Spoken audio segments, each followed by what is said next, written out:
अस्सलाम वालेकुम वरहमतुल्लाह dear viewers, उम्मीद है इंशाल्लाह आप खैरियत से होंगे।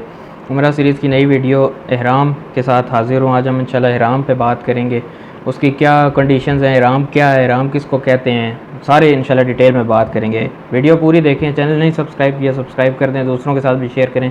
इंशाल्लाह ये पूरी सीरीज़ बहुत ज़्यादा इंपॉर्टेंट है। ठीक है, एहराम पहले देखते हैं बेसिकली कहते हैं किसको। हम तो समझते हैं मर्द, ये स्क्रीन पे जो आपको शो हो रही हैं दो चादरें, इसको एहराम कहते हैं। ऐसा नहीं है, एहराम एक स्टेट का नाम है। ठीक है, जो भी ज़ाहिर है, जो उम्रा के लिए जा रहा है, वो पहले अपनी सफाई करेगा। ठीक है, फिर एहराम का लिबास पहनेगा, नियत करेगा, मिकात की हद से पहले काम करेगा, तब वो एहराम में दाखिल होगा। ये एहराम की कुछ कंडीशंस है जो मैंने बहुत शॉर्ट करके बता दी हैं। ठीक है, आप इसकी डिटेल में चलते हैं।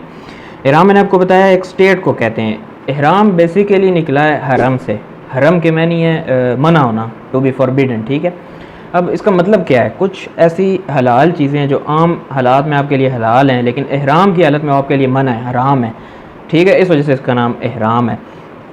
वो उसकी भी डिटेल आगे आ रही है इंशाल्लाह। देखते हैं क्या क्या मना है एहराम में। मसलन शिकार हो गया, ETC बाल नाखून काटना। ठीक है, तो बहरहाल इस वजह से इसको एहराम कहते हैं। और एहराम की कुछ कंडीशंस हैं, जो हम कपड़े वो पहनते हैं, दो चादरें, वो एहराम का लिबास है, उसको हम एहराम नहीं कह सकते। ठीक है, एहराम एक कंडीशन का नाम है। इंशाल्लाह आपको समझ आ गई होगी, नहीं तो कमेंट से इंस्टाग्राम में पूछें। ठीक है, ये एहराम बता दिया। अब एहराम में आप एंटर कब होंगे? एहराम में आप एंटर मिकात की हद क्रॉस करने से पहले होंगे। मिकात की हद आपने क्रॉस कर ली और आप एहराम में नहीं थे, उम्रे की नीयत से आप जा रहे हैं, तो आप पे पेनल्टी पड़ेगी, जिसको दम कहते हैं। वो भी मैं आगे चल के इंशाल्लाह आपको बताऊंगा। इसमें दो केसेस हैं। नंबर 1 आप जा रहे हैं जद्दा, नंबर 2 आप जा रहे हैं मदीना। अगर मदीना जा रहे हैं फिर उसमें टेंशन ही नहीं है, आप मदीना जाएंगे, वहाँ जितने दिन रहना है रहेंगे। उसके बाद मस्जिद जुल हुलैफा वहाँ का मिकात है मदीना का, वहाँ से आप वापसी पे मस्जिद जुल हुलैफा से पहले आपको ये काम करना है, या मस्जिद जुल हुलैफा में आपको ये काम करने हैं, उसके बाद आप वहाँ से आगे जा सकते हैं। ठीक है, वरना आप पे दम लाजिम होगा। मस्जिद जुल हुलैफा में जाके आप एहराम पहनेंगे, दो कपड़े, उसके बाद नमाज अदा करेंगे एहराम वाली, फिर नियत करके आप आगे निकलेंगे। लेकिन अगर आप जा रहे हैं डायरेक्ट जद्दा, तो फिर आपको मिकात की हद क्रॉस करने से पहले, वो हर मुल्क की मुख्तलिफ है, मैं कोशिश करूँगा स्क्रीन पे इंशाल्लाह मिले तो लिख दूँगा मैक्सिमम मुल्कों के। तो अब इसमें दो केस हैं। आप जा रहे हैं जद्दा का मैं बता रहा हूँ, मदीना वाला तो क्लियर हो गया, वो सेपरेट है। अब जा रहे हैं इस्लामिक एयरलाइन के साथ। ठीक है, तो इस्लामिक एयरलाइन वाले मैंने पिछली वीडियो में भी बताया था, वो आपने नहीं देखी बाय द वे, तो यहाँ पे क्लिक करके वो भी देख लें। इस्लामिक एयरलाइन वाले हर थोड़ी देर बाद आपको बताते हैं हम मिकात से आधा घंटा पीछे हैं, 15 मिनट पीछे हैं, 5 मिनट पीछे हैं। ठीक है, तो आपको अंदाज़ा होता रहता है, उस वक्त आपने नीयत करनी है। ठीक हो गया। दूसरी बात मैंने बताया था कि रश बड़ा होता है जहाज़ में ना, कुछ लोगों की ये मर्ज़ी होती है कि हम जहाज़ के अंदर एहराम में आएँ, तो वो ड्रेस भी नहीं पहनते एयरपोर्ट पे, वो ड्रेस भी जहाज़ में जाके पहनना प्रेफर करते हैं। अब जहाज़ में 1 या 2 वाशरूम होते हैं, वो भी बहुत छोटे, उसमें एहराम के गंदा होने का खदशा है। इंशाल्लाह मैं एहराम के प्रैक्टिकल तरीके में आपको दिखाऊंगा। ये वीडियो लंबी ना हुई तो इसी में, नहीं तो नेक्स्ट वीडियो में। तो उसमें ये होता है कि जब आप नीचे वाला इज़ार बांध रहे होते हैं तो वो नीचे लगता ही लगता है, क्योंकि वो चादर लंबी होती है। तो वो फिर किसी साफ़ जगह पे आप हों तो बहुत अच्छा है, अगर वाशरूम में पहनेंगे तो गंदा होने का बहुत ज़्यादा ख़तरा है। ठीक हो गया। दूसरी बात, नमाज के लिए इस्लामिक एयरलाइंस में कुछ में ऐसे जगह मुख्तस होती है नमाज के लिए, स्क्रीन पे जैसा कि आपने देखा है, तो वो तो ठीक है। लेकिन अगेन रश वाली बात को कंसीडर करते हैं, मेरा मशवरा, मेरा ओपिनियन ये है, मैं गलत भी हो सकता हूँ, कि आप एयरपोर्ट पे ही एहराम पहनें, एयरपोर्ट पे ही नमाज़ पढ़ें और निकल जाएं। नीयत ऊपर जाके कर लें। ठीक है, जब मिकात की हद आप क्रॉस करने वाले होंगे, उस वक्त नीयत करके मिकात की हद आपने क्रॉस करनी है। ठीक हो गया। और नॉन इस्लामिक एयरलाइन है तो फिर उसमें तो आपको मुश्किल ही है पता चले कि मिकात कहाँ है और कब है, तो उसमें तो फिर लाजमी है कि आप एयरपोर्ट से ही पहने। ठीक हो गया जी। अब एहराम की हालत में एंटर होने से पहले क्या क्या आपने तैयारियां करनी है, उसमें 5 चीज़ें हैं, जो कि सही बुखारी की हदीस है। अबू हुरैरा रज़ी अल्लाह ताला अन्हु फरमाते हैं कि नबी सल्लल्लाहु अलैहि वसल्लम ने फरमाया 5 चीज़ें फ़ितरत में से हैं। ठीक है, नंबर 1 ख़तने करना, नंबर 2 बगल के नीचे वाले बाल साफ़ करना, नंबर 3 ज़ेरे नाफ बाल साफ़ करना, नंबर 4 नाखून काटना, और नंबर 5 मूंछें तराशना, काटना। ये 5 चीज़ें फ़ितरत में से हैं। ये पर्सनल हाइजीन की चीज़ें हैं। इस्लाम ने हमें इस हद तक अपने आप का ख्याल रखने का बताया है। नॉर्मल हालात में भी इनका ख्याल रखना चाहिए। वीकली बेसिस पे प्रेफरेबल यही है कि आप इन चीज़ों की सफाई करें, नहीं तो मैक्सिमम 40 दिन लिमिट है, उससे एक्सीड नहीं होना चाहिए, लेकिन वीकली आप करें ये बहुत बेहतर है। और क्या क्या करना है, नाखून काटने हैं, हाथों के भी पैरों की भी, मूंछें काटनी है, ज़ेर नाफ और बगल के नीचे वाले बाल साफ़ करने हैं। ठीक है, ये सब के लिए शर्त है, बेशक ख़वातीन है या बेशक मर्द है। मूंछों वाली ज़ाहिर सी बात है मर्दों के लिए ये। और ख़वातीन अगर उनके कोई ख़ास अयाम चल रहे हैं तो फिर उनके लिए ये है कि वो गुस्ल करें, एहराम में एंटर हो जाएं, लेकिन बाकी सब कर सकती हैं, उम्र तवाफ़ नहीं कर सकती काबे के गिर्द। ठीक है, वो मना है।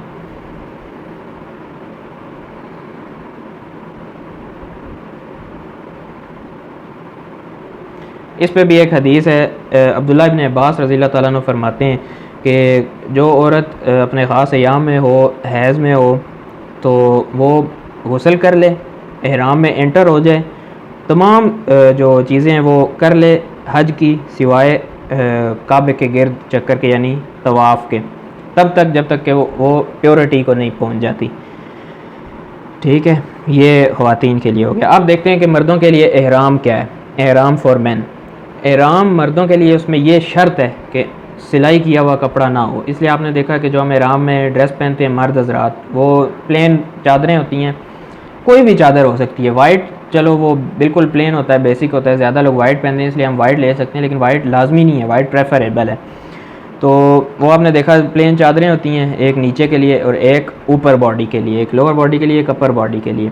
और जो आपका पाँव का ऊपर वाला हिस्सा है वो भी कुछ उलमा के मुताबिक नंगा होना चाहिए, तो उसमें आप वो फ्लिप फ्लॉप या स्पेन जो भी कहते हैं वो पहन सकते हैं, मैंने पिछली वीडियो में भी बताया था। ठीक हो गया, तो ये मर्दों का एहराम है, 2 चादरें, उसके अलावा कुछ भी नहीं। ठीक है, कोई आप टोपी नहीं पहन सकते, कोई कुछ नहीं पहन सकते, ग्लासेस बिल्कुल पहन सकते हैं, ज़रूरत की चीज़ है।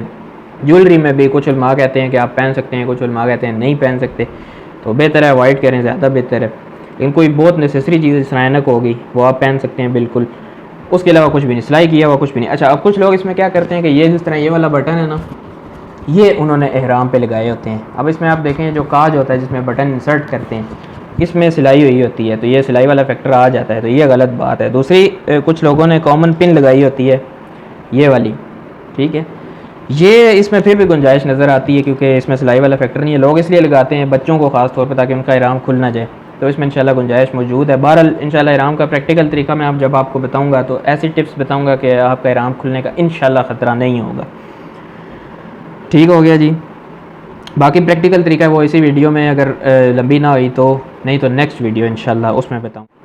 और ख़वातीन के लिए कोई एहराम की कोई ख़ास शर्त नहीं है लिबास की, बस ये है कि खुले खुले कपड़े हों और फेस नहीं कवर करना। खुले कपड़े तो वैसे भी आम रूटीन में भी औरतों के लिए हैं, तंग ना हो, और फेस नहीं कवर करना, इतना सा फेस ये नंगा रहना चाहिए। इसमें भी एक हदीस है, आयशा रज़ी अल्लाह ताला अन्हा फरमाती हैं कि नबी सल्लल्लाहु अलैहि वसल्लम के साथ थे एहराम की हालत में, जब भी कोई राइडर पास से गुजरता तो हम अपना जो गारमेंट कपड़े का हिस्सा था वो ऐसे नीचे फेंक देती, जब वो चला जाता तो हम वापस ऊपर उठा लेती। मतलब है कि मैं आपको डेमो करके दिखाता हूँ।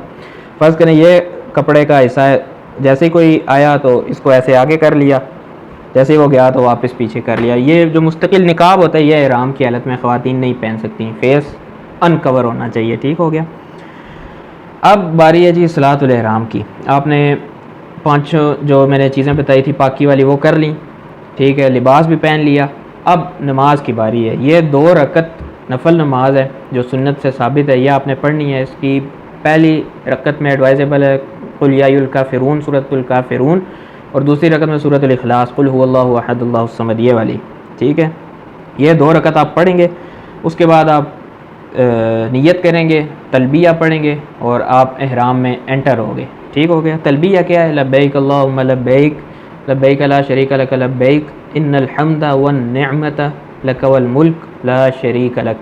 और नियत मैंने पिछली वीडियो में भी बताई थी, लब्बैक अल्लाहुम्मा उम्रतन, ये सबसे बेसिक नियत है। बाकी नियतें अल्लाहुम्मा इन्नी उरीदुल उम्रता, ये आपके सामने स्क्रीन पे भी शो हो रही हैं। अभी याद रखें हम उम्रा पे बात कर रहे हैं, हज पे बात नहीं कर रहे। कुछ पॉइंट्स हज वाले मैं डिस्कस कर भी लूँगा, लेकिन ये स्पेसिफ़िकली उम्रा की नीयत मैंने बताई है। तलबिया तो दोनों के लिए सेम ही है। और ख़वातीन जिनके ख़ास अयाम चल रहे हैं, अगेन वो ये 2 रकत नहीं पढ़ेंगी और वो सिर्फ तलबिया और नीयत करके तो आगे चली जाएंगी। ठीक हो गया। अच्छा, अब यहाँ पे एक हदीस है, आयशा रज़ी अल्लाह ताला अन्हा फरमाती हैं, सही बुखारी की हदीस है, नबी सल्लल्लाहु अलैहि वसल्लम एक दिन दुबाब बिन ज़ुबैर के घर गए और उनसे पूछा कि आपका इरादा है हज करने का, तो उन्होंने फरमाया कि अल्लाह की कसम मैं बहुत अपने आप को बीमार महसूस कर रही हूँ। मैं आपको एग्जैक्ट नहीं बता रहा, अपनी तरफ से तर्जुमा करके बता रहा हूँ क्योंकि मेरे सामने इंग्लिश में खुली हुई है, कोई गलती होगी तो अल्लाह माफ़ करे। नबी सल्लल्लाहु अलैहि वसल्लम ने फरमाया कि आप हज की नीयत करें और साथ उसके ये कंडीशन लगाएं। मतलब है कि एक तो आपने नीयत की, ये हदीस हज की है, मैं इसको उम्रा के साथ रिलेट कर रहा हूँ, लब्बैक अल्लाहुम्मा उम्रतन, ये आपने नीयत की। अब साथ आप इसके कंडीशन लगा रहे हैं, अल्लाहुम्मा महल्ली हैथु हबस्तनी, कि अल्लाह अगर कोई ऐसा मसला आ गया कि जिसकी वजह से मैं इहराम पूरा ना कर सका तो मैं अपना इहराम खोल दूँगा। तो उलमा कहते हैं कि ये कंडीशन लगाने से अगर आपका इहराम पूरा नहीं हो सका, यानी उम्रा पूरा करने से पहले कोई ऐसा मसला हो गया कि आपको इहराम खोलना पड़ गया, तो फिर इंशाल्लाह आप पे दम नहीं लगेगा, पेनल्टी नहीं पड़ेगी, लेकिन रीज़न वैलिड होना चाहिए। अनएक्सपेक्टेड फ़्लाइट डिले होगी, जहाज़ में मसला आ गया, ख़वातीन को ख़ास मसला शुरू हो गया, ये जेन्युइन रीज़न्स में आते हैं, ठीक है, उसके अलावा बहाने नहीं होने चाहिए। तो ये इस तरह से हदीस है। उसके बाद तलबिया का मैंने आपको बताया, लबैक अल्लाहुम्मा लबैक लबैक ला शरीका लक लबैक इन्नल हम्दा वन निअमत लक वल मुल्क ला शरीका लक। ये तलबिया आपने नियत करने के बाद जब आप इहराम में आ गए उसके बाद रेगुलर कंटिन्यूस पढ़ते रहना है यहाँ तक कि आप उम्रा नहीं कर लेते, जब तक आपके सामने काबा नहीं आ जाता। ये तलबिया आपने पढ़ते रहना है, ठीक हो गया। तलबिया की फ़जीलत पे एक हदीस है, सहल इब्न साद रज़ी अल्लाह तआला अन्हु फरमाते हैं नबी सल्लल्लाहु अलैहि वसल्लम ने फरमाया कि जब कोई ऐसा मुस्लिम नहीं है कि वो जब तलबिया करे तो उसके साथ मशरिक़ से मगरिब इधर उधर जितने भी पत्थर हैं, दरख्त हैं, मिट्टी है, वो भी तलबिया कहना स्टार्ट कर देते हैं। इतनी फ़जीलत वाले ये कलिमात हैं, ठीक है। उसके बाद मैंने आपको बताया कि यहाँ से ये सारा काम आपने एयरपोर्ट पे कर लिया, ठीक है, नमाज़ भी आपने पढ़ ली। अब आप जहाज़ में बैठे, जब वो आपको बताएंगे अभी हम मिकात की हद क्रॉस करने वाले हैं, उस वक्त ने आपने नीयत करनी है और फिर आगे चले जाना है। मिकात की हद से पहले नीयत आपकी होनी चाहिए, ठीक हो गया। अब कुछ चीज़ें जो इहराम की कंडीशन में आप कैरी कर सकते हैं, जिनमें कोई मसला नहीं है, और जो काम आप कर सकते हैं। आपको नहाने की ज़रूरत पड़ी, गर्मी है, पसीना है, आप नहा सकते हैं। इहराम मैंने अगेन बताया कि उस लिबास का नाम नहीं है, इहराम कंडीशन का नाम है।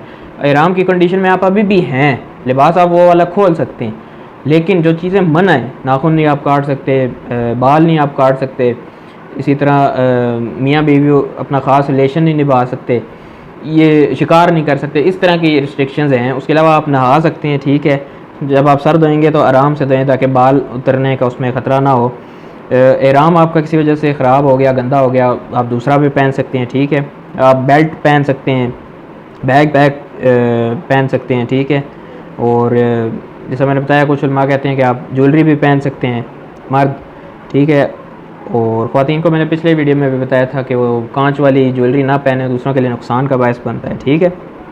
जो चीज़ें मन है, आप अपने बॉडी को ऐसे मल नहीं सकते मिट्टी वगैरह उतारने के लिए, उसमें बालों के उतरने का भी ख़तरा है। कंघी मैंने बताया था नहीं कर सकते, खुशबू नहीं लगा सकते। नहाने वाला मैंने पॉइंट बताया, उसमें भी फ्रेगरेंस फ्री चीज़ें आपने इस्तेमाल करनी है, शैम्पू साबुन खुशबू से पाक हों, क्योंकि इहराम की हालत में आप खुशबू वाली चीज़ इस्तेमाल नहीं कर सकते, ठीक है। ये पाबंदी है इहराम की।